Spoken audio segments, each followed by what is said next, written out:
Il y a 3 mois, il a été élu président de la République française à une forte majorité. Mais selon un récent sondage, aujourd'hui, moins de 40% des Français disent lui faire confiance. À titre de comparaison, François Hollande disposait encore 54% d'opinions favorables à la même période de son mandat. On nous a manipulés pour cette élection et je crois que le peuple français a voté contre Marine Le Pen mais n'a pas voté pour lui. Et on nous a raconté qu'il avait été élu à 60%, mais je pense que réellement, si on fait tous les comptes des abstentionnistes et de ceux qui ont voté blanc, il a été élu par 30% de la population. Ça fait un tiers, donc je ne suis pas étonnée du tout de la chute officielle de M. Macron. Une chute, surtout auprès des sympathisants du Parti socialiste. Parmi les mesures annoncées depuis le mois de mai, la baisse des aides au logement de 5 € par mois et par ménage à partir du 1er octobre est critiquée de tous bords. Mais certains Français restent optimistes.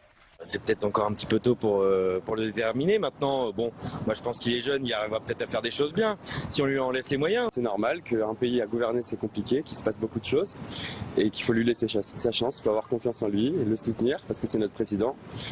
Alors bien sûr, il se passe des choses pas faciles, mais moi j'ai toute confiance en lui. Un début de mandat difficile, encore accentué par l'annonce de la réforme du Code de travail le 31 août.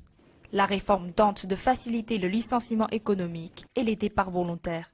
Une mesure indispensable selon Emmanuel Macron pour faire disparaître le chômage de masse. Avec plus de 60% des Français sceptiques, cette réforme va encore plus loin que la loi El Khomri qui avait déclenché la pire crise sociale suivie par des mois et des mois de manifestations l'année dernière.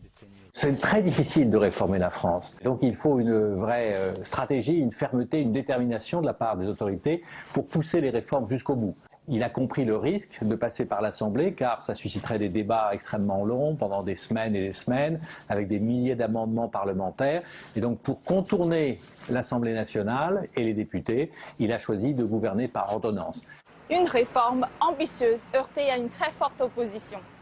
Aujourd'hui, les syndicats craignent une fusion des instances représentatives du personnel et surtout une expansion des contrats précaires.